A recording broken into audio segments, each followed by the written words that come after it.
건강증진 부분 강의를 맡게 된 강원대학교 병원의 이혜진입니다.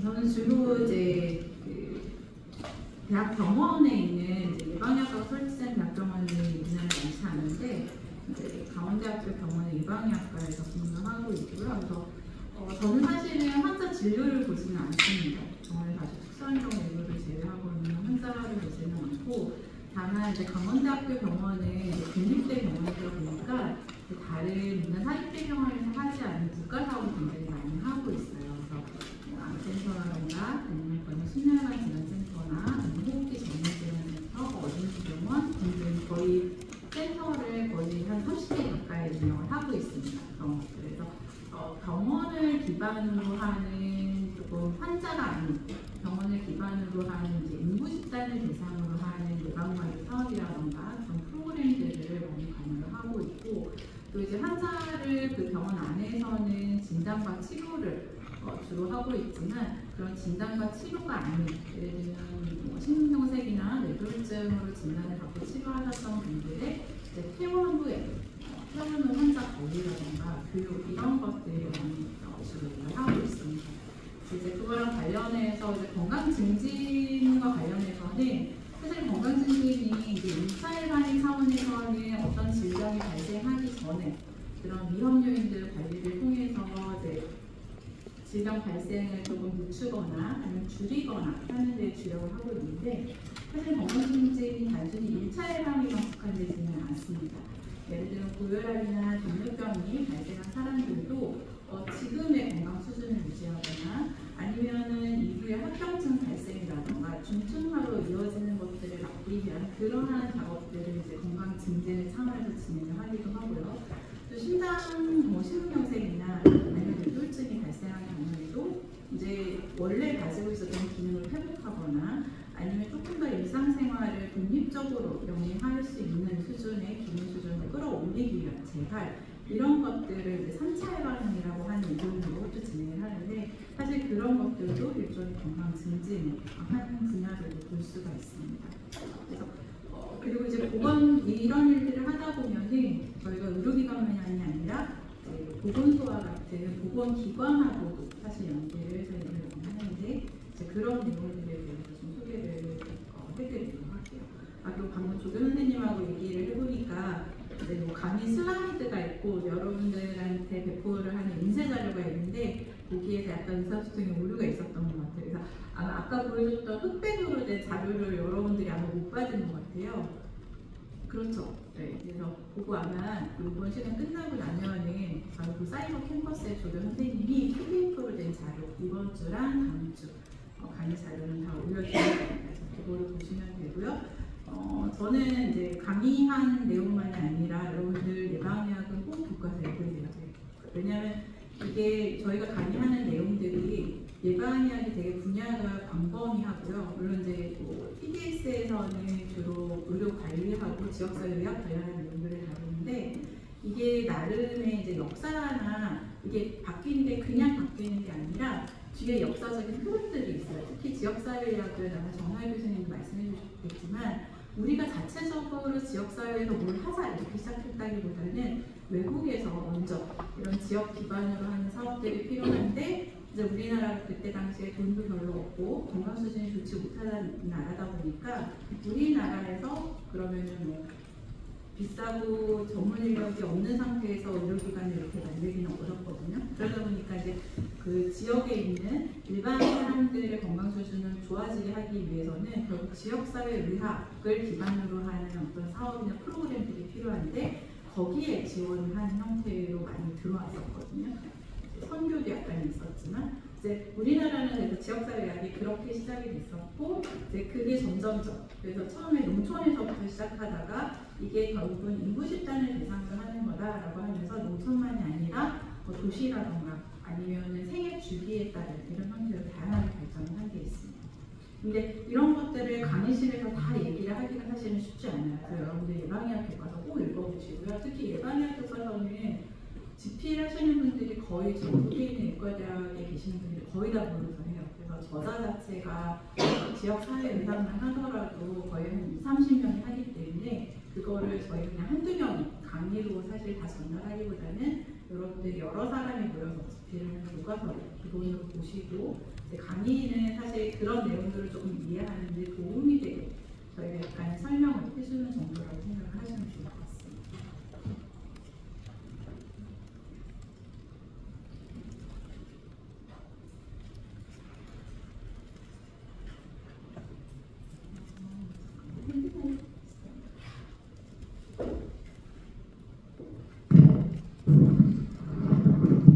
지금 이 마이크로 얘기하는 게 더 좋은 거죠? 네, 지금 안내 문구를 지금 봤네요, 제가.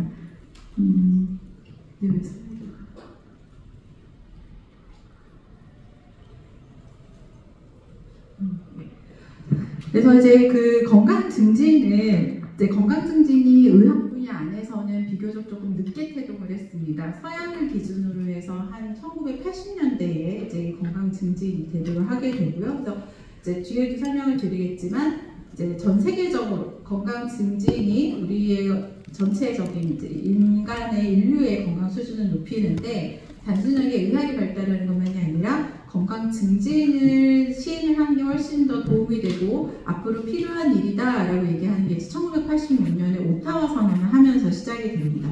그리고 그렇게 그런 건강 증진을 얘기하게 된 이유가 있습니다. 이전의 의학은 이 사람이 질병이 있는가 내지는 치료가 필요한 사람인가 이런 것들을 먼저 구분을 했어요. 그러다 보니까 약을 그냥 열도 안 나고 혼자서 아무 통증 없이 잘 움직일 수 있는 사람한테 굳이 우리가 약을 줄 필요가 없잖아요. 수술도 할 필요가 없고. 그래서 처음에는 그런 수술이 필요한 사람, 약을 줘야 되는 사람 이런 것들을 그런 사람들을 찾아내는 게 사실은 더 먼저였습니다. 그래서 이제 사람들이 굉장히 다양한 순간이 있는데 그 중에서 이 사람이 약을 줘야 되냐, 입원시켜야 되냐 뭐 이런 것들을 구분하기 위해서 이제 질병을 진단을 하고 치료하는 것에 사실은 먼저 시작을 했었고요. 그런데 보니까 여기 보시면 이렇게 꽤 많은 사람, 10명이 넘는 사람 중에 한 2명 정도는 저희가 진단을 하고 치료를 하면서 뭐 좋아지고 또 할 수가 있는데 다른 사람들도 분명히 일상생활을 하면서 좀 불편함을 느끼거나 내가 아주 이렇게 몸이 산뜻하다 뭐 이렇게 느끼지는 않는데 이 사람한테 기존에 어떤 질병을 진단하고 치료하는 것만으로는 딱히 해줄 게 없는 사람들이 좀 있었어요. 예를 들면 이제 허리가 아프다라고 하면 진통제를 주는데 여러분들 그거 아시죠? 그 진통제 특히 엔세이드 계열 장기 복용하면은 아직 본과 2학년은 안 배웠을까요? 장기 복용하면은 점막의 재생을 영향을 줘요. 그래서 특히 점막의 재생 능력이 떨어지는 사람들한테 엔세이드를 장기 처방을 하게 되면 점막 출혈이 생기는 경우들이 꽤 있습니다. 속쓰림과. 그래서 이거를 단순히 진통제 하나만 가지고 다 해결하기는 어렵다라고 하는 거죠. 그러면 결국은 허리에 통증이 있는 원인이 무엇인지 되게 다양하거든요. 이게 근육량이 부족해서 그럴 수도 있고 인대가 뭐 손상됐을 수도 있고 아니면 뭐 골절이 생겨거나 했을 수도 있죠. 그랬을 때 사실은 상당히 많은 부분은 약이나 수술이 아니라 그 척추 기립근을 강화만 해도 50% 이상이 사실은 통증이 완화될 수가 있습니다. 이제 그런 것들이 필요하다라고 하는 것을 이제 깨닫게 된 거고 그런 것들이 어떤 진단하고 난 이후가 아니라 어떤 질병이 진단하기 전에부터 이미 사람들은 질병이 생기지 않았다 하더라도 이때부터 이 사람이 누릴 수 있는 어떤 최고의 건강 수준까지 이 과정에 필요한 지원 아니면 개인의 노력 이런 것들이 이제 들어가는 게 필요하다라고 이제 얘기를 합니다. 그래서 결국은 이제 과거의 의학은 이제 처음에는 죽음을 막는 데서 시작을 했고 그다음 질병이 진단되고 나서 회복하는 어떤 질병의 치료에 주력을 했다면 이제 건강 증진이라고 하는 분야는 이렇게 꼭 질병이 진단되기 전이라도 이 사람이 갖고 있는 건강 수준을 조금 더 향상시키거나 갖고 있는 기능을 더 높인다던가 이런 것들을 어떻게 하느냐인데 근데 여기에 있는 대부분의 내용들은 결국은 이제 의학이 도움을 주기는 하지만 우리가 지금까지 갖고 있었던 약이나 아니면 어떤 시술 이런 것으로 해결하지는 않는 다른 방법이 필요한 분야가 되겠습니다. 그래서 이런 부분들이 이제 중요하고 이런 부분에 있어서 우리가 조금 더 노력도 하고 좋은 환경을 만드는 게 필요하다라고 얘기한 게 이제 건강 증진입니다. 그리고 이제 건강 증진을 얘기하게 된 이제 계기는 아까 옥타운 선언도 말씀을 드렸지만 사실은 그거보다 좀 더 일찍, 요거는 이제 캐나다의 보건부 장관이었던 라롱디가 얘기했던 겁니다. 결국은 우리가 질병을 어떻게 진단하고 치료하는 과정은 대부분이 이런 인체 생리에 많이 초점을 맞추고 있어요. 네, 여기에 이제 영향을 주는 것들은 이 사람의 타고난 것들도 있겠고요. 또 노화 과정에서 떨어지는 이런 것들도 많이 있죠. 그러다 보니까 이제 저희가 어떤 1차, 2차, 3차, 기존에는 뭐 1차 예방은 거의 등한시했고, 이제 잘하면 2차, 이런 3차 예방 정도로 했다라고 하면은, 사람들이 막 지금 아프고 당장 죽을 것 같을 때 이거를 치료가 필요하다 해서 그거에 필요한 시설이나 인력들을 키우는 것들은 그래도 제법 있습니다. 하지만 그런 급성기가 지나고 난 다음에 이 사람이 어떤 기능 회복이라던가 아니면은 일상생활 능력을 높이고자 하는 이런 것들을 위한 재활은 사실은 그 다음에서야 이제 따라오기 시작했고요. 예전에는 그냥 뭐 한번 뇌졸중 오면 그냥 말 못하고 뭐 걷기 힘든 상태로 지내는 건가 보다라고 했지만 지금은 사실 달라요. 적어도 급성기 치료를 하고 최소 6개월 정도는 충분한 재활 치료를 받았을 때 이 사람이 누릴 수 있는 어떤 일상생활, 왜냐하면 달라질 수 있거든요. 재활을 하지 않으면 휠체어를 타고 다녀야 되지만 재활을 잘 하면 적어도 워커를 집으면서 혼자 돌아다닐 수 있는 이런 것들이 달라질 수 있습니다. 여러분 휠체어를 타야만 갈 수 있는 것과 워커만 있어도 갈 수 있는 건 확 달라요. 여기 여러분들 교실 딱 들어왔을 때 만약에 휠체어를 타야만 움직일 수 있는 친구는 어때요? 갈 수 있는 자리가 제한이 되죠. 하지만 워커를 쓸 수 있으면 달라집니다. 그래서 이런 것들이 이제 제도적으로 재활을 할 수 있느냐 이런 것들도 굉장히 중요하거든요. 그리고 더 나아가서는 질병이 발생하기 전에 예방. 예를 들면 지금 이제 우리나라에서는 그래도 예방 중에서 의료기관에서 하는 서비스 중에 하나는 이제 금연 치료가 있습니다. 금연 치료는 이 사람이 꼭 어떤 질환이 발생한 게 아니더라도 흡연을 하고 있는 사람이고 본인이 희망하면 얼마든지 의료기관에서 이제 어떤 적절한 진단과 그 다음에 지원을 받으면서 뭐 금연 보조제나 이런 것들 처방받으면서 이제 금연을 하는 것을 이제 수행을 받을 수 있는데 그 외에 다른 부분들은 사실은 많지는 않죠. 예를 들면 일주일에 유산소 운동을 하는 시간이 150분이 안 된다고 해서 그 사람한테 왜 운동을 못 하는지 이런 것들을 좀 진단을 하고 어떻게 하면 이 사람이 운동을 더 할 수 있게 할지 이런 것들을 이렇게 맞춤형으로 뭐 상담을 받는다던가 하는 것들은 지금 적어도 우리나라에서는 이거를 일상적으로 제공을 하고 있지는 않죠. 근데 이제 이런 것들을 요구하는 데들도 있습니다. 그래서 이런 데는 사실은 이제 개인의 노력도 있지만 결국은 제도적으로 이런 것들이 얼마나 준비가 되고 제공을 하느냐 하는 것들이 굉장히 영향을 많이 준다라고 되어 있습니다. 그리고 예를 들면 저희가 진단을 해서 적어도 일주일에 150분은 충분한 유산소 운동을 해야지 이후에 이제 건강이 악화되거나 하는 것들을 막을 수 있습니다 라고 얘기를 하는데 걷기에 마땅한 장소가 없다면 그리고 만약에 여러분들 요새는 한 6시만 돼도 깜깜하잖아요. 이제 퇴근을 해서 저녁 먹고 나서 이제 걸으려고 딱 보면 밖에 길은 있는데 깜깜해요. 그럼 어때요? 그 길을 가고 싶으시나요? 그래서 예전에 한번 전기를 아낀다고 이제 우리나라에서 대도적으로 가로등 하나 건너 하나 켜기를 했었습니다. 근데 그걸 다시 그러지 말고 다 켜는 걸로 바꿨는데요. 그 이유 중에 하나는 하나 건너 하나 켜기를 했더니 사람들이 그 길을 안 달리려고 그래요. 그래서 그런 것들이 오히려 더 악영향이다 해서 이제 바꿨습니다. 그래서 이런 것들이 이제 환경이에요. 여기까지 나와버립니다. 그래서 이런 환경이라고 하는 게 물리적 환경도 있는데요. 여기에는 심리적이거나 사회적 환경도 같이 작용을 합니다. 그래서 시설을 만들었다고 해서 끝이 아니라 그 시설을 어떻게 운영하느냐. 예를 들면 여기 병원 바로 옆에 되게 좋은 체육관이 있어요. 아마 여기 병원이랑 연결된 이제 체육시설이 있다라고 이제 방금 설명을 들었는데 거기 뭐 수영장도 있고 가진 걸 다 하는데 만약에 여기를 이용하는데 한 달에 한 100만 원 내야 된다 그러면 어떠세요? 이용할 수 있을까요? 네. 아니면 거기를 아침 10시부터 오후 5시까지만 운영을 해요. 만약에 돈은 뭐 한 달에 한 10만 원만 내도 할 수 있는데 아침 10시부터 5시까지 운영한다 그러면 어때요? 학생 여러분들이 이용하실 수 있나요? 네. 그런 것들이 사실은 환경 조성에 있어서 물리적인 것만이 아니라 이런 사회적, 심리적 환경을 잘 조성하는 게 필요하다라고 얘기를 합니다. 그리고 이제 여기에서 조금 건강 증진 분야에서 같이 주목을 한 것 중에 하나는 생활 습관이에요. 그리고 이제 생활 습관이 이렇게 중요한 몫을 차지하게 된 거는 그 이전에 사람들의 건강 수준 변화에 어떤 것이 영향을 미쳤는가라고 하는 것을 분석한 거랑 많은 관련이 있습니다. 그래서 분석을 해봤더니 안타깝게도 이제 저희가 많이 배우고 그다음에 이제 실행을 하고 있는 저 인체 생리와 관련된 부분이 사람들의 건강 수준의 변화에 미치는 영향이 사실은 생각보다 작습니다. 제 30%가 안 되거든요.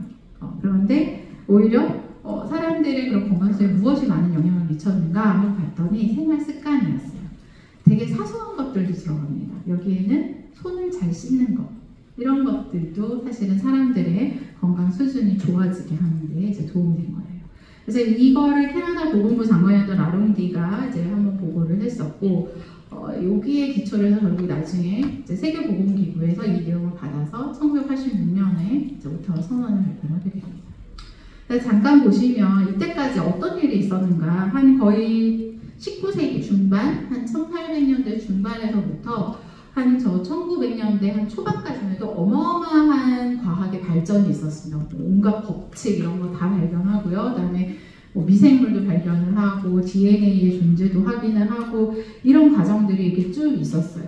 그래서 사실은 그리고 이때 보시면 이때가 이제 산업혁명, 첫 번째 산업혁명이 있었던 때죠.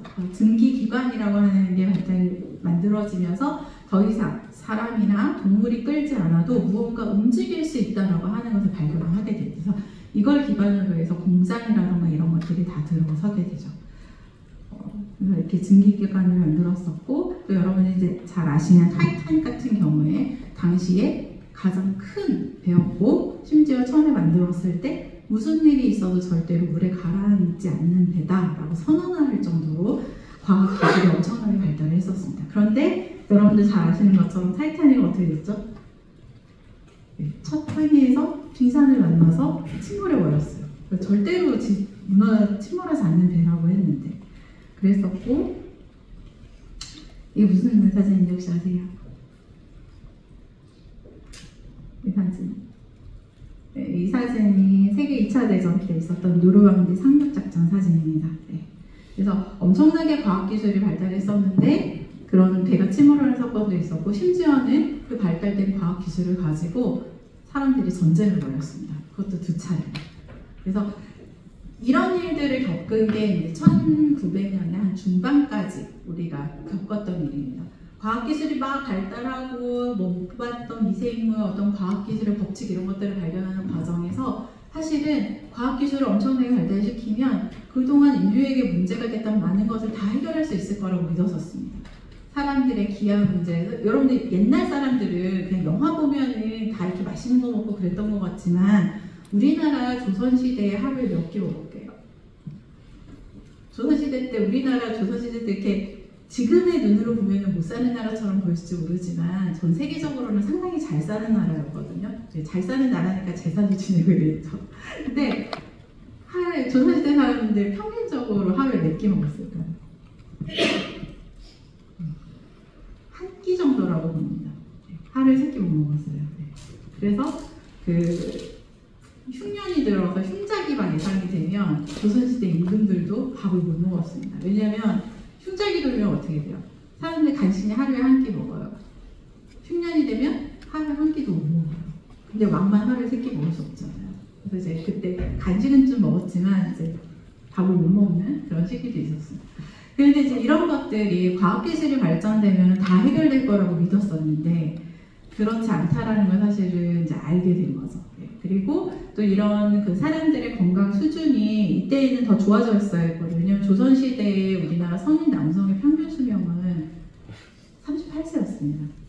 40세가 잘 안 됐었어요. 근데 이런 것들을 해결을 해야 되는데 우리가 그럼 어떤 것이 도움이 될 것인가 이제 했던 거죠. 그랬더니 그런 뭐 생활 습관이라던가 이런 것들이 사실은 건강 수준 변화에 더 많은 영향을 준다라고 하는 것을 이제 알게 됐습니다. 여러분 혹시 배웠을까요? 이 지도부는 누군지 기억나세요? 이 아저씨가 누굴까요? 아직 역학 안 배우신 거죠? 네, 이분이 존 스노우 아저씨예요. 네, 네, 역학의 아버지라고 불리는 이게 그때 문제가 됐던 펌프 사진입니다. 그러니까 그리고 이게 바로 이제 그래도 저희 의학에서 그러니까 그동안 의학이 그래도 많이 발전을 했는데 그 중에서도 가장 많은 사람을 살린 거는 사실은 뭐 특별한 수술 이런 게 아니에요. 바로 여러분들이 보시는 인류가 처음으로 발견했던 항생제인 페니실린입니다. 이게 페니실린의 화학식 구서예요. 근데 페니실린 어떻게 발견했는지 아시죠? 그 트레이 닦는 거 까먹고 있다가 우연히 발견을 했습니다. 네. 그리고 이제 이런 것들이 있어요. 네. 의학기술이 많이 기여했는데 이제 이렇게 많이 기여했음에도 불구하고 사실 사람들의 건강 수준이 좋아지는 데는 이게 100%를 한 것은 아니었습니다. 오히려 이제 생활 습관이라고 하는 게 굉장히 많이 영향을 줬고 생활 습관이 많이 영향을 준 배경 중에 하나는 공중위생이 사실은 큰 몫을 차지를 합니다. 그래서 이제 단순하게 이제 그 전에는 사람들이 한 60세 아까 60세를 채 못 살고 사망을 한다고 그랬죠. 평균 수명이 그 정도밖에 안 됐는데 그때만 해도 어떻게 하면 사람들이 더 오래 살지 왜냐하면 너무 건강하고 멀쩡할 때 사람이 자꾸 죽으니까요. 그래서 수명이 늘어나는 걸 굉장히 중요하게 여겼습니다. 그래서 그때는 각국의 세계 각국의 이제 건강 수준을 비교할 때 각 나라의 평균 수명이 몇 세냐 이런 걸 기준으로 많이 봤었는데 근데 적어도 이 평균 수명이 60세를 넘어가면서부터는 이제는 사람들이 건강하고 너무 멀쩡해 보이는데 죽지는 않아요. 근데 오히려 살아가는데 점점 뭔가 힘이 없어지고 자기 스스로 뭔가 못하고 스스로 바깥 외출을 하거나 아니면 뭐 청소를 하거나 식사를 하거나 이런 것들을 이제 못하는 것들을 보게 됩니다. 그러다 보니까 단순히 평균 수명이 아니라 건강 수명이라고 하는 걸 굉장히 중요하게 여기기 시작하게 됐고요. 그래서 결국은 이제 올해가 아니라 얼마나 건강하게 그리고 이 건강하게라고 하는 거는 단순히 질병이 없는 이런 것들을 얘기하기보다는 이 사람들이 자기가 평소 바라던 대로 사는 거예요. 예를 들면 내가 고혈압이 있어도 그 혈압 잘 조절하면서 나는 여행을 다니면서 사는 게 좋다. 그러면 이 사람이 그렇게 살 수 있는가 이런 것들을 들여다봅니다. 그래서 요즘은 건강 수명을 많이 보고 있고요. 그래서 이제 건강 수명과 그 다음에 많은 이제 어쨌든 이 평균 수명이 늘어난 다음에 사람들의 상황을 보니까 이 수명이라고 하는 것, 특히 오래 사는 것만이 아니라 얼마나 건강히 사는가는 사실은 개인의 것만이 아니라 어떤 사회적인 영향을 상당히 많이 받는다라고 보고를 하고 있습니다. 그러다 보니까 그런 거를 왜냐하면 이제 얼마나 오래라고 하는 거는 평균을 얘기하려면 취약한 사람들이 얼마나 이제 취약한가가 많이 희석될 수 있거든요. 그러다 보니까 그런 것들을 그냥 나라의 평균 이거 하나만이 아니라 그 나라 안에서도 예를 들면 이제 30대, 40대는 건강한데 50대, 60대가 되면서 급격하게 건강 수준이 나빠진다면 그런 것들에 대한 것들을 분석을 하고 그렇다면 어떤 제도적인 장치 이런 것들이 50대, 60대의 건강 수준을 높일 수 있는 쪽으로 움직이는 게 좀 더 바람직하다. 이제 이런 것들을 얘기를 하면서 이런 특히 성별이나 아니면 소득 수준에 따른 격차 이런 것들을 모니터링하고 줄이는 기 위한 노력이 필요하다고 얘기를 합니다. 그래서 이게 가장 우리나라에서 이제 이거는 꼭 지금은 매년 보고를 할 거예요. 그래서 보시면 이제 우리나라는 남녀 모두 기대 수명을 80세를 넘었습니다. 80세를 넘었고 그런데 보시면 건강 수명은 점점 이 건강 수명과 기대 수명의 차이는 점점 벌어지고 있어요. 왜냐면 여자 같은 경우에 한 10년 전만 해도 한 12년이 안 됐었거든요. 근데 지금은 13.6년으로 더 늘어난다. 즉 지금 기대 여명은 더 빠르게 늘어나고 있는데 건강 수명이 늘어나는 건 그걸 못 따라가고 있어요. 이제 건강 수명은 아직도 예전 수준에 머물러 있어서 이게 단순히 기대 수명만 늘리면 어떻게 되겠어요? 건강 수명과 기대 수명의 차이가 점점 벌어지겠죠. 그래서 이 건강 수명과 기대 수명의 차이는 결국은 병치레하는 겁니다. 내가 먹고 싶은 거 못 먹고 가고 싶은데 못 가고 내가 하고 싶은 거 못 하면서 지내는 거예요. 여러분들은 조금 실감이 안 나실 수 있는데, 예를 들면 이제 여러분들 나중에 실습 돌면은 이제 신장내과에서 이제 만성 홍박병 이런 게 생기면서 신장 기능 떨어진 분들을 보게 될 겁니다. 여러분들 투석을 시작하면 보통 일주일에 한 3일 이상 하거든요. 그리고 투석하시고 나면 보통 그날이랑 그 다음 날은 거의 꼼짝도 못 하세요. 그럼 어떨까요, 이제 이분은? 앞으로 어디 여행 가실 수 있을까요? 네. 대부분은 여행이 안 돼요. 네. 그리고 내가 살아있기는 하지만 물론 가족의 보살핌을 받거나 할 수 있지만 투석하고 나면은 거의 하루 종일 피곤한 상태로 자다 깨다 이렇게 지내게 되는 겁니다. 그리고 이제 저도 이제 저희 아버지가 스텐트를 넣으시고 이제 비행기 못 타세요. 비행기 타고 어디 갈 수가 없어요. 근데 이런 것들이 이제 점점 이제 건강 수명에 이제 영향을 주게 되는 거죠. 그래서 이걸 그대로 방치하면 평균 수명은 늘어날지 모르지만 건강 수명이 그와 함께 늘어나지 않으면 저희는 이미 10년 넘는 기간을 그 이상 건강 수명이 유지되지 않지만 내가 살아내야 하는 기간이 되게 됩니다. 그래서 보통 이제 이렇게 생각을 합니다. 크게 어떤 이변이 없었던 사람들은 한 45세 중반까지는 크게 노력을 하지 않아도 별 문제 없이 잘 지냅니다. 하지만 이제 그 이후로는 기능이 되게 급격하게 떨어지고 노력하지 않으면 굉장히 빠르게 떨어질 수 있다는 거죠. 근데 예전에는 한 60세 정도까지 살았는데 지금은 기대어로 한 80세고 이제는 100세 시대라고 얘기를 해요. 지금은 한 10년 남짓 벌어져 있지만 이거 그냥 큰 노력 안 하면 30년을 지금 건강수명이 유지되지 않는데 살아내야 되는 시간이 되는 거예요. 그래서 지금 이제 인구 고령화 이런 것들이 함께 되면서 이런 건강 증진이라고 하는 게 단순히 질병을 줄이자 이런 게 아니에요. 이런 건강 수명이 유지되는 기간을 좀 늘리자라고 하는 겁니다. 물론 현실적으로는 진짜 이렇게 되면 정말 이상적이겠지만 이렇게 딱 떨어지지는 않고요. 다만 아까 보신 것처럼 지금 레벨을 두면 이렇게 굉장히 긴 시간을 기능이 떨어진 상태로 지내야 되는데 가능하면 얘를 조금 더 올리자라고 얘기를 하는 겁니다. 이건 우리나라 사람들을 대상으로 했던 연구에 한 10년 정도 됐지만 우리나라 사람을 대상으로 했던 연구로는 거의 처음이자 지금 유일한 것 같습니다. 여기서 지금 빨간색으로 보이는 게 건강 수명이 줄어드는 시간을 얘기를 하는 겁니다. 여기에서 중요한 거는 이전의 연구들은 질병을 기반으로 해서 건강 수명이 얼마나 줄어드는지를 많이 보고 있었어요. 근데 지금 이 연구에서는 질병 기반이 아니라 사람들의 생활 습관, 위험 요인을 기반으로 해서 어떤 생활 습관이 불량할 때 건강 수명이 얼마나 줄어드는가를 분석했던 연구입니다. 보시면은 이 빨간색으로 표시된 이 숫자들이 다 개월이에요. 우리나라 사람의 건강 수명을 가장 많이 줄이는 생활 습관 위험 요인 도대체 뭘까요? 여기 지금 빈카드로 되어 있는데 제일 위에 있는 게 뭘까요? 흡연은 아니에요. 빈칸에 흡연이 있는 건 맞는데 흡연은 아니에요.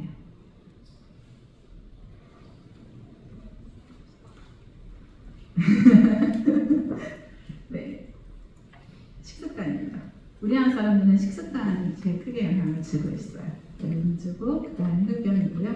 그 외에 이런 것들이 찾아올 수 있습니다.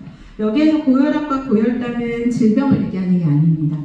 고혈압을 진단받았어도 혈압약을 잘 먹고 해서 정상 범위로 잘 유지되는 사람들은 여기에 해당하지 않아요. 그리고 당뇨병을 진단받았어도 혈당이나 이런 것들을 잘하면 여기에 해당하지 않습니다. 근데 그걸 관리를 잘 하지 않게 되면 그래서 혈압이 일정 수준보다 높게 계속 있거나 혈당이 저희가 바라는 정상 범위보다 높은 수준을 유지가 되면 이게 이제 위험 요인으로 작용을 해서 우리의 건강 수명을 단축시키게 됩니다. 왜냐하면 혈압이나 혈당이 조절이 잘 안 되면 나중에 한 10년, 20년 지나면 만성 풍파병이 오기도 하고요. 그리고 심근경색, 뇌졸중, 그다음에 눈의 합병증이라든가 다양한 형태로 이제 영향을 주게 됩니다.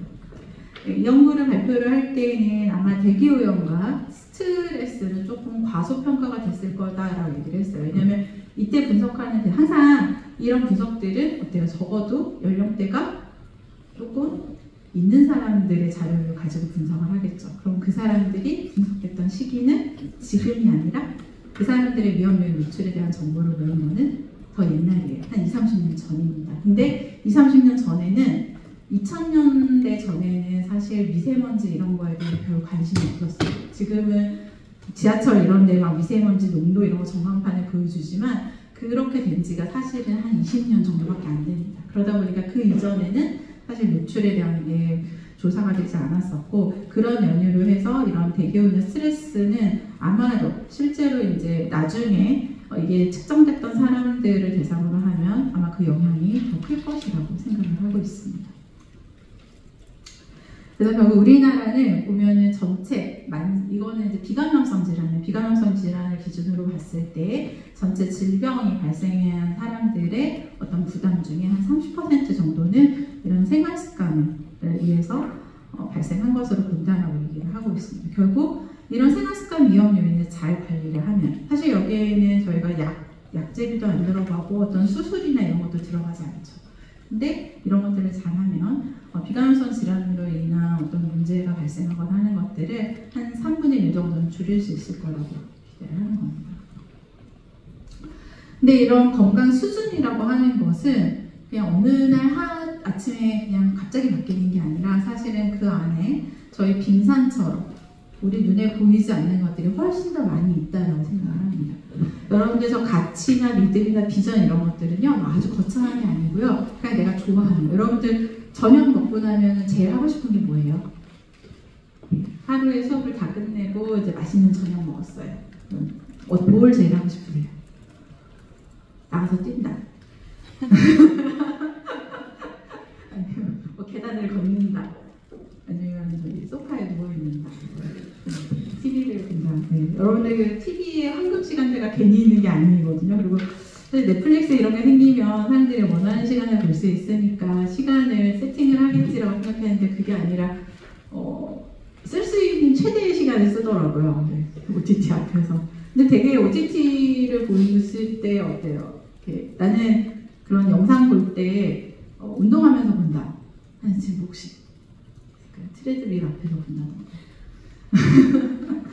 네, 대부분은 사실 앉아서 보죠. 네, 그래서 저희도 교육하거나 할 때 그런 얘기 많이 해요. 그걸 보지 말라고는 안 해요. 왜냐면 그 시간, 황금 시간대에 사람들을 TV 앞에 앉히기 위해서 부단한 노력을 합니다. 많은 돈과 인력을 투자해서 하고요. 그래서 이제 보면은 요새 뭐죠? 다 이루어질 집인가? 그러면 김우빈 나오고 수지가 나와서 사람들이 제일 좋아하는 사람들을 등장시켜서 보통 만들어요. 내가 좋아하는 사람들이 너무 재밌는 거를 영상으로 잘 꾸며서 보여줘요.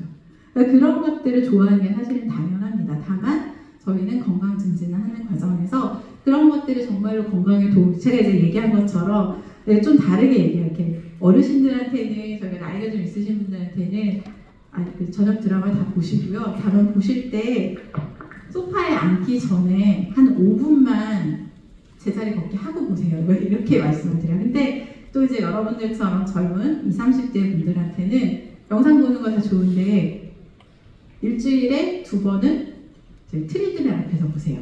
이런 식으로 얘기를 하는데 이런 것들이 그 사람들이 원래 가지고 있는 가치나 믿음 이런 것들을 바꾸는 건 사실 쉽지 않으니까 그런 영상을 포기하고 가서 운동하세요 이러면은 거의 100% 실패합니다. 근데 그렇기 때문에 그 사람들의 가치를 존중을 하면서 다만 지금 상태로 가시면 앞에 보신 것처럼 건강 수준이나 이 사람들의 기능 이런 게 자꾸 떨어질 거기 때문에 그런 것들을 유지를 하면서 자기가 좋아하는 걸 즐길 수 있도록 그런 것들을 얘기하고 이렇게 하는 게 이 사람들의 동기부여 수준을 바꿔주는 거예요. 내 삶을 다 바꿔야지 이게 아니라 이 사람이 건강과 관련된 위험 요인 관리를 어떻게 할 것인가에 대한 동기 수준을 바꿔주는 거고 그게 이 사람들의 생활습관 위험 요인이 작게 변화가 된다면 결국은 건강 수준, 이런 사람들의 삶의 질, 그 다음에 이후의 건강 수명 여기에 다 변화를 줄 수 있다라고 이제 보는 겁니다. 그래서 이게 저희가 그냥 겉으로 드러나요. 단순히 운동한다 안 한다 이것만 보는 게 아니라 그렇다면 이 사람들이 운동을 하게 하려면 어떻게 접근하는 것이 필요하겠느냐 이런 얘기들을 이제 하게 된 겁니다. 그래서 건강증진이 앞에서 보셨던 라롱디가 쓴 레포트, 그 다음에 원래 사람들이 갖고 있는 그런 건강한 생활습관과 관련된 것들이 그 밑에 이런 건강 생활습관이 지금 현재의 모습이 왜 이런 모습으로 보여지고 이런 것들을 만약에 바꾸고자 한다면 무엇이 필요한가 이런 것들을 막 연구하고 해봤더니 결국은 건강 증진을 위해서 생활습관 변화가 필요한데 이런 생활습관 변화는 그냥 막 말만 한다고 되는 게 아니라 결국 저런 단순히 개인만이 아니라 이제 생산적 접근은 뭐 제도적이거나 조직적 접근 이런 것들이 같이 필요하다라고 얘기를 하는 거예요. 그래서 굉장히 다방면으로 하는 게 필요하고 결국은 질병이 진단된 다음에 약 처방을 받거나 시술을 받는 게 아니라 그 이전에 건강 수준을 좋아지게 해야 되는 거기 때문에 그래서 더 적극적인 건강 개념이다라고 얘기를 하는 겁니다. 그래서 결국은 건강 증진은 이제 오타와 선언에서 얘기했던 내용이에요. 그래서 보시면 그냥 바꾸고 끝 그게 아니라 사람들이 내가 왜 변화해야 되는지, 변화할 때 어떻게 변화를 해야 되는지, 그랬을 때 무엇을 기대할 수 있는지 이런 것들을 인식하고 바꿀 수 있도록. 근데 이게 스스로 이거를 하는 게 필요하대요. 왜냐면 맹장염이나 이런 거 발생한 사람들은 어때요? 입원시켜서 저희가 한 일주일 동안 뭐 담배 못 피고 뭐 이렇게 적절하게 약 투여하고 그 다음에 퇴원시키면 그 다음에는 이 사람이 뭘 하더라도 맹장염이 막 다시 생기거나 하진 않잖아요. 그런데 생활습관 위험률은 다릅니다. 만약에 흡연이다. 흡연을 하던 사람이다 그러면은 저희가 이 사람이 집에 돌아간 다음에는 쫓아다니면서 그만하게 할 수 없어요. 병원에 입원해 있는 그 기간 동안에는 뭐 저희가 담배도 뺐고 라이터도 뺐고 이렇게 하면서 어떻게 할 수 있습니다. 저도 인턴할 때 기억으로는 담배를 가장 절실하게 담배를 피우시고 숨기시는 분들은요 폐암 환자분들이에요. 폐암 환자 병동에만 가면 이제 이렇게 돌면서 담배랑 라이터 다 뺏어오면은 한 5개는 제가 가져왔던 것 같아요. 근데 그렇기 때문에 결국은 이분들이 자기가 스스로 할 수 있어야 돼요. 스스로 관리하고 할 수 있어야 돼서 그런 것들을 저희가 일방적으로 시키는 것보다는 이 사람들한테 어떻게 해야 되는지 요령도 알려드리고 왜 해야 되는지 동기부여도 하고 이런 것들이 필요한데 그런 것들이 단순히 변화다라고 얘기하는 게 아니라 그렇게 변화를 하고 유지하고 모니터링하는 이런 과정에 해당하는 것이다라고 얘기를 하는 겁니다. 그리고 이제 요거는 이 그린이라고 하는 사람은 이제 미국에서 이런 건강 증진이나 보건 교육과 관련한 거의 대부라고 보시면 돼요. 이제 보면 이제 건강 증진을 접근하는 게 유럽 스타일하고 미국 스타일이 약간의 차이가 있습니다. 그래서 유럽 같은 경우에는 제도적인 접근 이런 것들을 훨씬 더 중시하고 예를 들면 유럽 중에서 독일 같은 경우에는 그냥 고혈압이나 당뇨병이 있다고 해서 의료보험 적용을 그냥 무조건 해주는 게 아니라 고혈압이나 당뇨병이 있는 사람은 적어도 1년에 2번의 교육을 받아야만 그런 의료보험의 혜택을 받을 수 있게 합니다. 이게 제도적으로 장치를 붙여놓는 거죠. 다만 미국 같은 경우에는 그런 제도적 접근도 있기는 하지만 그보다는 의사와 환자 간의 관계를 훨씬 더 중요하게 생각합니다. 그래서 보건의료 전문가와 환자 본인의 역할을 굉장히 중시하고 그런 역할을 수행하는데 이제 어떻게 하면 그런 역할을 잘 수행할 것인가 이런 것들을 많이 얘기를 해요.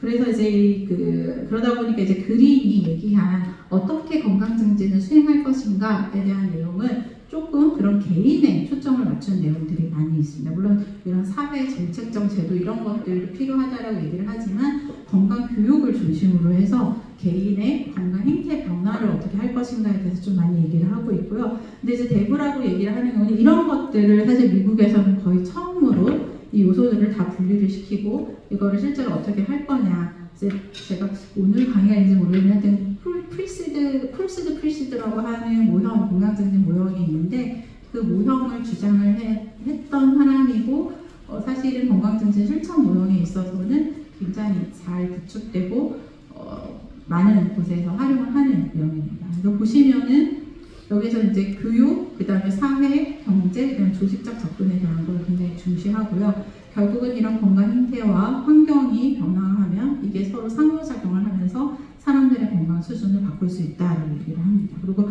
더 들어가 보면은 이런 건강 행태를 바꾸는 거는 아까 라롱디가 얘기했을 때 보면 건강 수준이 가운데 있는데 거기에 제도 아니면 생활 습관 이런 것들이 주변에 있었잖아요. 그래서 그러면 생활 습관이 저절로 바뀌느냐? 건강 교육을 통해서 이런 것들이 바뀔 수 있고 개인한테는 이렇게만 하세요만이 아니라 이런 사회적, 물리적 이런 제도나 아니면 환경을 같이 바꾸는 것들 그런 것들이 이제 이런 사회 경제적 정책적 접근이다라고 이제 제시를 하고 있는 겁니다. 그래서 이렇게 해서 이 두 가지가 바뀌었을 때 건강 수준이 변화할 수 있다라고 얘기를 한 거예요.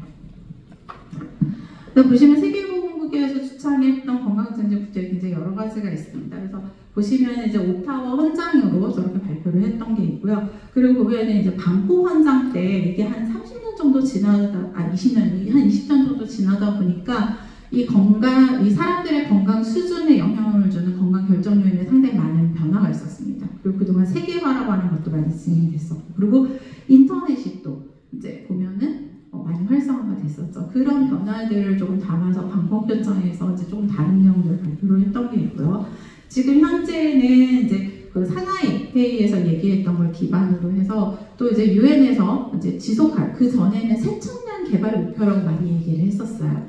MDG라고 얘기를 했었고, 지금은 지속 가능한 발전 목표라고 해서 Sustainable Development Goal이라고 해서 이제 SDG라고 얘기를 하는데, 이 두 가지는 내용적으로는 거의 비슷합니다. 다만 여기에 접근하는 개념이 그 전에는 자꾸 개발이라고 하는 걸 많이 넣었었는데, 이제는 개발보다는 지속 가능한 체계라고 하는 게 중요하다라고 전 세계적으로 얘기가 돼서 대부분의 내용을 그렇게 개발이라고 디벨롭먼트라고 얘기했던 것들을 다 서스테이너블로 다 바꾼 게 있습니다. 그래서 이게 여러분들도 이제 그래서 지금은 혹시 이렇게 교과서 이런 거 보면 조금 예전에 썼던 것들은 새천년 뭐 이런 얘기를 많이 썼어요. 밀레니엄 디벨롭먼트 골 표현을 많이 썼었는데 지금은 다 지속 가능한 목표로 활용하고 쓰고 있으니까 그거는 또 이해를 하시면 되겠습니다. 그래서 크게 그 건강증진과 관련한 것들은 다 중요하지만 오타와 방콕, 상하이 회의에서 얘기된 것들을 이제 주요하게 보시면 됩니다. 그래서 결국 건강증진이라는 게 이런 것들 과정이고요. 그래서 건강하게 위해서는 그냥 의료만 있으면 되는 게 아니라 이런 식품, 소득, 예를 들면 소득이 여러분 만약에 나한테 한 달에 쓸 수 있는 돈이 한 30만 원이다. 그럼 어때요? 교통비 하고 뭐 하기만 해도 되게 빠듯하죠. 여러분들 그 과정에서 샐러드 아니면 채소 이런 거 사서 잘 먹을 수 있어요. 그래서 이런 것들이 되게 중요하고요. 우리나라는 별로 부족하지 않지만 뭐 주거라던가 아니면은 뭐 인적 자원, 예를 들면 자궁경부암 검사를 하는데 우리나라에서는 사실 그렇게 어렵지 않거든요. 사람들이 안 가는 게 문제지.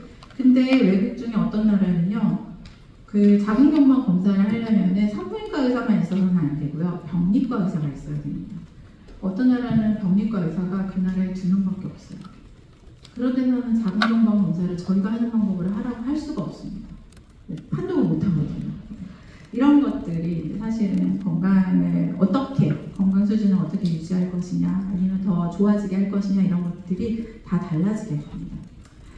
그래서 이거는 그 오타와 헌장에서 얘기했던 내용이에요. 그래서 옹호라고 하는 것은 이런 것들을 알리는 겁니다. 사람들한테 이런 게 되게 중요합니다. 이런 것들 알림으로써 조금 스스로 변화할 수 있도록 하는 거고요.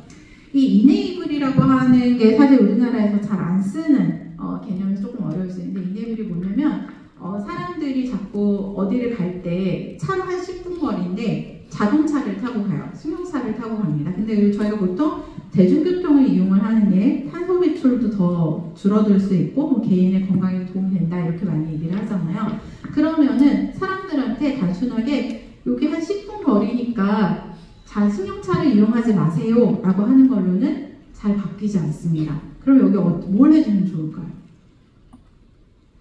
그냥 계속 얘기만 해요. 여기 승용차 타지 마세요. 걸어가거나 자전거 타세요. 여러분 차로 10분 가는 거리를 자전거 타고 가면 어떠세요? 자전거나 걸어가면 시간이 훨씬 많이 소요될 거예요. 그러다 보니까 이 사람들한테 그것만 얘기하는 거는 잘 안 바뀌고요. 버스 노선을 배치해 주면 됩니다. 그러면 이제 10분 걸리던 게 한 15분에서 20분은 걸릴 수 있지만 이 사람이 뭐 가는 동안에 뭐 굉장히 덥다거나 땀을 흘려야 된다거나 이런 것들을 좀 해결해 줄 수 있죠. 여기에 버스 노선을 그 구간에 만들어주면 사람들이 굳이 승용차 타지 마세요라고 얘기를 하지 않더라도 굉장히 많이 바뀝니다. 그 버스 노선을 깔아주는 게 이네이블의 개념입니다. 보통 이제 지원이라고 얘기하는데 이런 것들이 그런 얘기입니다. 기회 및 자원을 제공한다.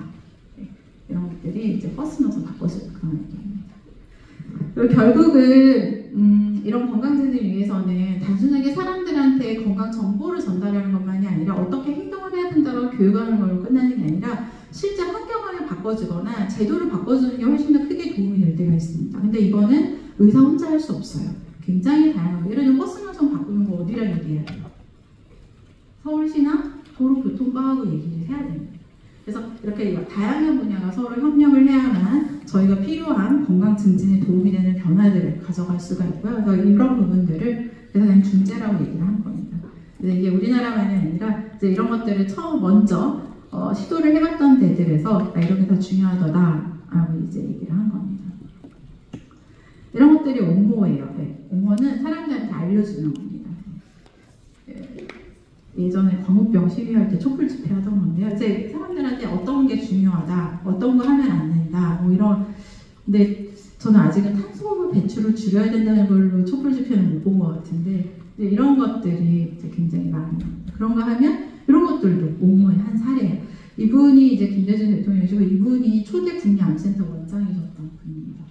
그래서 이제 담배 제조하는 우리나라는 특히 국가에서 담배를 제조하잖아요. 그래서 이런 것들을 서명운동 그런가 하면 이제 알리기 위해서. 그래서 사실은 이제 어떤 필요한 정보라든가 이런 것들이 문제다 이런 것들을 언론에 사실은 알리는 것도 굉장히 중요한 역할 중 하나입니다. 그런가 하면은 경우에 따라서는 의사결정을 완전히 바꾸기도 해요. 여러분들 예전에 여러분들이 기억을 할지는 잘 모르겠는데 갤럭시 노트 7이 전수 리콜한 적이 있습니다. 근데 전수 리콜을 하게 된 배경 중에 하나는 이때 당시에 삼성전자 사내 게시판에서 자기들 성과급 안 받아도 되니까 노트 전력 리콜했으면 좋겠다라는 의견들이 많이 올라왔고 그걸 경영진이 받아들여가지고 그렇게 했었습니다. 그래서 이제 이런 것들이 저희가 옹호와 관련된 특히 이제 미국이나 이런 데에서는 이런 걸 많이 알려줘요. 이런 내용으로 주지사나 아니면은 뭐 상원, 하원 의원들 이런 사람한테 뭐가 필요하다, 뭐가 문제다 이런 것들 편지를 써주세요. 그래서 막 주소 이런 것도 알려주고요. 경우에 따라서는 전화번호도 막 붙여줍니다. 전화하라고, 전화해서 막 항의하거나 뭐 해달라고 하라. 이런 것들이 다 오고요. 이런 게 이제 자전거 도로 우리나라도 많이 많은데 사실 저는 우리나라 자전거 도로 보면 너무 안전하지 않거든요. 우리나라는 도로에 요철이 되게 많은 데입니다. 여러분 혹시 미국이나 유럽 가서 보시면 그 사람들이 걷는 인도가 굉장히 요철이 많아요. 그래서 사실 요철이 많은 곳에서 자전거를 타는 거는 굉장히 위험한데 왜냐면 자전거가 기본 조금만 속력 내면 30km 넘어가거든요. 여러분 30km 넘어가면은 어느 순간 튀거나 하면은 굉장히 저희가 통제 가능하지 않게 다칠 수 있어요. 그래서 보호구 사실 반드시 착용을 해야 되고 안전한 도로가 돼야만 사실 그 다음에 사람들이 자전거 탈 수 있습니다.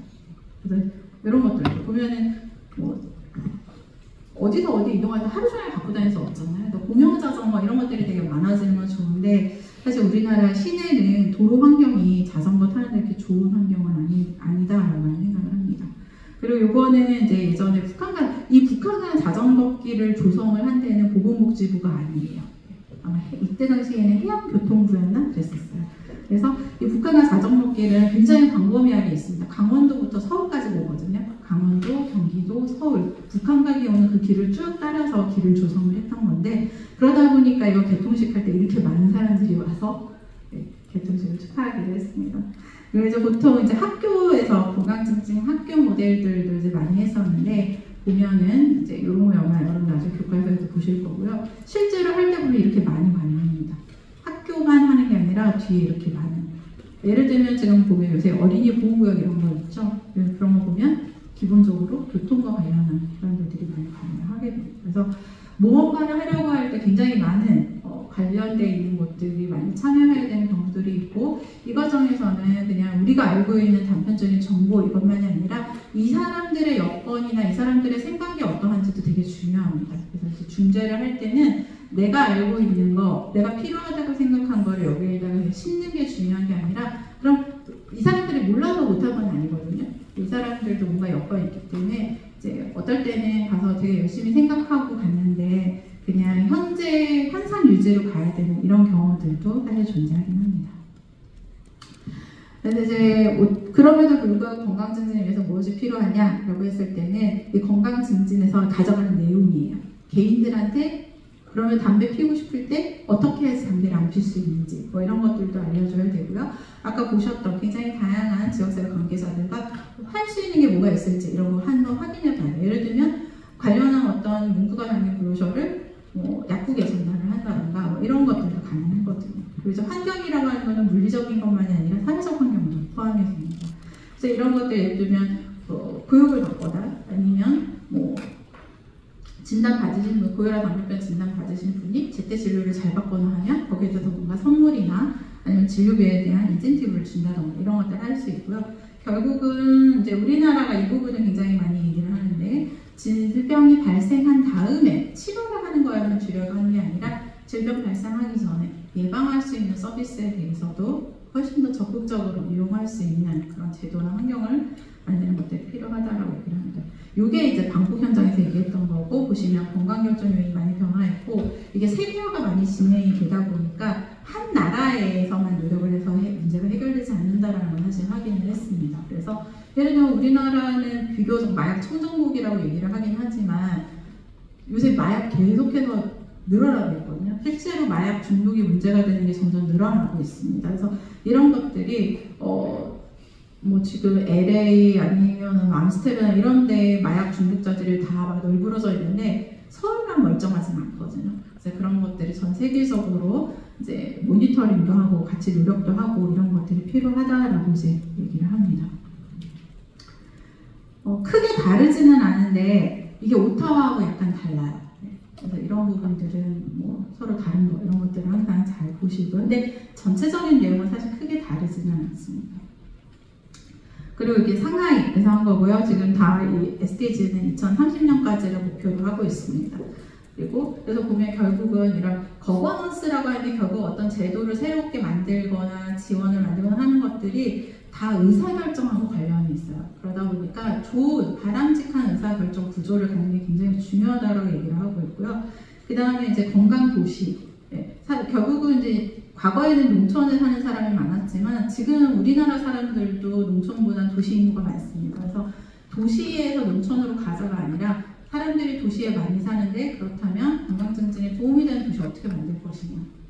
요새 여러분도 혹시 몇 시에 자요? 혹시 10시 전에 자는 친구들 없어요? 네. 우리나라는 중고등학교 때부터 굉장히 야행성으로 길들여져서 나중에 성장한 다음에도 야행성으로 많이 산다고 하는데요. 근데 이제 보면은 사실 의학적으로는 밤 10시에서 새벽 2시 사이는 자는 게 좋거든요.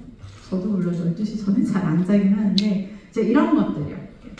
근데 도시에는 어때요? 가로등 켜주잖아요. 그리고 24시간 뭔가를 볼 수 있고 이렇게 되면 사실은 사람들이 늦게 잘 확률이 높습니다. 그래서 이런 것들 어떻게 가져갈 것이냐. 그리고 이제 지금 점점 의학의 내용들은 되게 복잡해지고 또 개인이 의사결정 과정을 참여해야 되는데 그 과정에서 그냥 모르니까 전문가가 시키는 대로 한다. 이게 아니라 스스로 좀 선택하고 뭔가, 왜냐면 특히나 이 생활습관 위험 요인은 전문가가 일일이 뭐 하라고 얘기해 주는 걸로 100% 실현되지 않아요. 본인이 생각하고 본인이 방법을 좀 찾아야 됩니다. 약으로 100% 해결해 줄 수 없습니다. 그래서 그런 이해 능력을 향상시키는 것도 필요하다라고 많이 얘기하고 있습니다. 네, 제가 일부러 도입이어서 조금 더 길게 했고요. 제가 한 5분 정도 쉬고 저 시계로 2시 되면은 다시 시작하도록 하겠습니다.